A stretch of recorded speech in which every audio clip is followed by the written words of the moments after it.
Hive-mind Network Online, Channel 0093. Secure uplink initiated.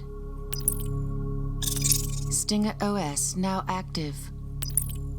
Hey bunnies, welcome to my tips and tricks episode 1. Today we're doing Night Team 4. Night Team 4 is an awesome puzzle game and probably the best hacking simulator around. No, not even probably, definitely the best around. It's designed with the creators of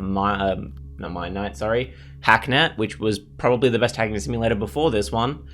It's also got some multiplayer in it, some co-op hacking, and it's about to get an MMO update, early access update kind of thing, to kind of see where the hacking goes, I guess. I'm really interested in basically this whole game's kind of situation. It's based on real pen testing software, so like using this system, like using this hacking simulator is not only a fun puzzle, but it also teaches you how to hack for real.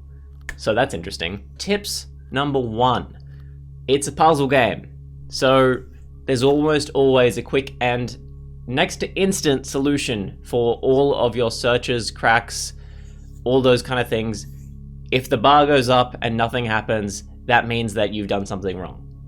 Don't sit around for longer than 5 minutes. Look for another angle if it's telling you to do that, because otherwise you'll be sitting there doing nothing. Like, just, you got to look at everything and everything. On that note, tip number 2. Learn and relearn your tools. Now, there's a lot of tools here. That's because it's based on a literal pen testing software. I think 5 to 6 different operating systems it's based on. Kali OS is the only one that I've actually used personally, so I don't know any of the other ones, but all the tools are pretty similar to it. So learning what you're doing is important in any video game, obviously, but each tool in the Night Team 4 arsenal it's based on a real thing. So it's got a lot of kind of nuance and stuff that you wouldn't expect from other kind of game mechanics. So I've often been stuck not knowing how to continue because I didn't understand the tools. The tutorials for some of the tools kind of expect you to know more than you do about hacking. So a lot of the tools I didn't understand, and it took me a while to get used to them. So double check the tutorial. If you're not sure why you completed a tutorial mission, like if you're not sure how it happened, you just kind of did what it asked, re-go over it and make sure you're checking exactly how it's working so that you can apply it into the story missions, into the multiplayer missions, and into the bounties. Because otherwise you'll get really stuck and you won't know how to apply those tools to the puzzle game angle. You won't be able to look for information specific to the tools. Now, number 3, this is kind of backing up on tip number 2, but Bing can search by IP. It's something that they brought up very small in the OS InScan tutorial. It also, I don't think you ever use it in a tutorial. I think you only use Google.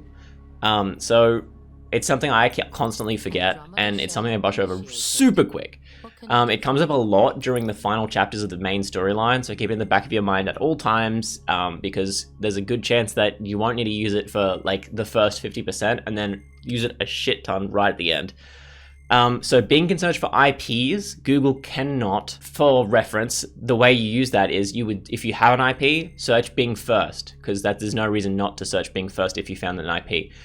If you are searching in Google and you can't crack any of the Google website, like the domain names, but it came with an IP address when you searched, then you use that IP and put that into Bing, search that way, and then you could find other IP addresses, so they're nested IP addresses, so you would search for that next IP address again, or you can try and hack any of the new websites you found with the IP address. Also, there are only 2 search engines in the game. That is, you only need 2 search engines. Google is the best for searching domain names, as in it's the fastest and provides the most results in game. I'm not sure if that's technically true in real life, but in the game, Google provides the most amount of domain names per search, and Bing provides the only IP addresses. So they're the only 2 you need. So, rip Yahoo. If you use DuckDuckGo, you can't use it in this one, and Ask Jeeves was never really relevant anyway. Tip number 4. Double check your mission objectives and narration. So a few times I've been stuck because I didn't pay attention to the hack team captain or the debrief, but on top of that, There's also a lot of things that they don't disclose in the debrief that is important. Often it means that you did know how to do it, but you didn't get the right information to do it. And that's often a really big issue for actually pen testing something, and for a lot of, that kind of information-based operations, So plenty of times it's asked me to do things like upload a virus or find this file, right?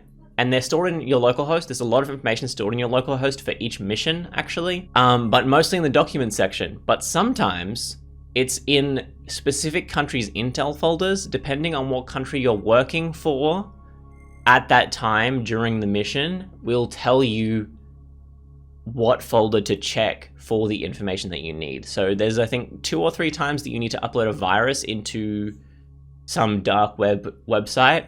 All of those times, the viruses are located in the folder of the country that you are working for or you're working in at that time.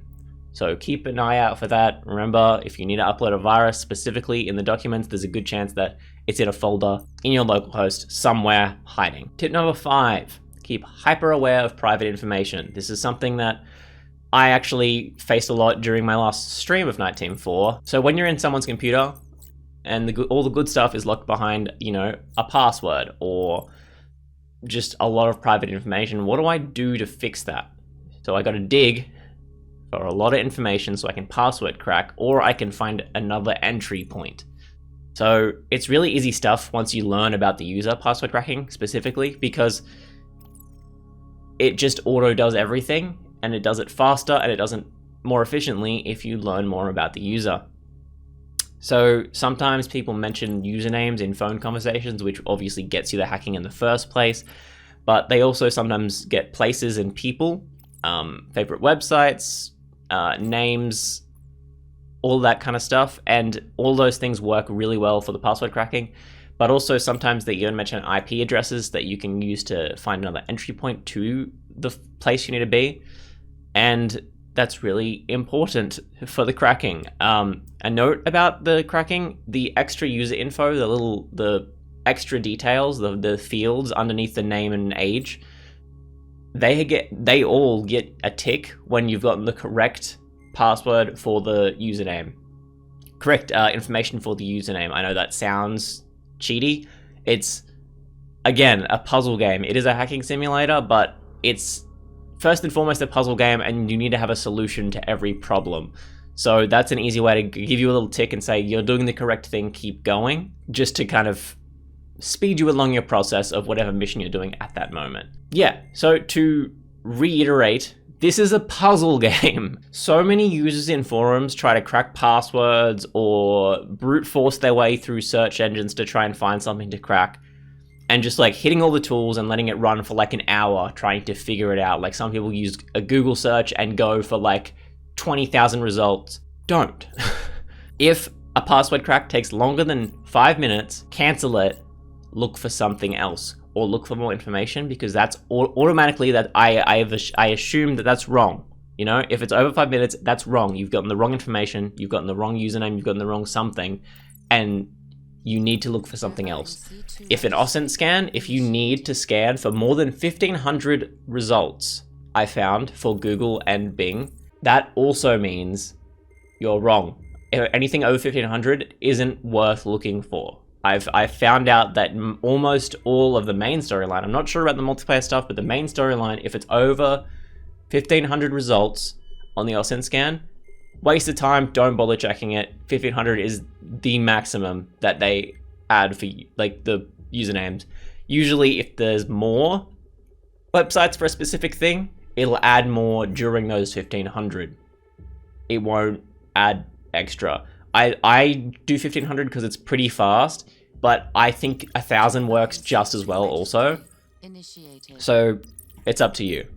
Yeah, also a specific note about this whole 5 minutes taking time thing.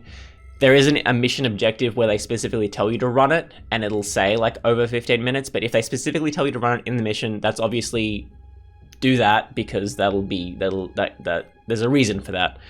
But a general rule of thumb, if you're just doing testing, hacking something, 5 minutes, 1,500 results. Try that. For the, as far as the time specific one, that's even less than 5 minutes. Try like 20 seconds maximum. Okay, so I hope you enjoyed the list of tips and tricks that I would have loved during my playthrough of Night Team 4. I hope you're looking forward to the MMO version of Night Team 4. I don't know if that means that you can hack other players kind of thing, or if it means that it's just kind of everyone's trying to hack this one. You know, it's PvE, you know? I'm not sure. I haven't really looked too much into it, but I'm really keen to try it out, and I'd be keen to see you guys trying it out too. Please leave a comment in the description, in the freaking video. Any other tips or tricks that you think that I missed out on, leave them there so any other person who would like to can see it and can go, oh, that's something else that would be really good for me for my playthrough. Just to kind of, you know, spread the word, spread the education, I guess you could say. So if you like the video, remember to subscribe, tinkle the bell, leave a like, and I'll see you in the next one. Bunny out.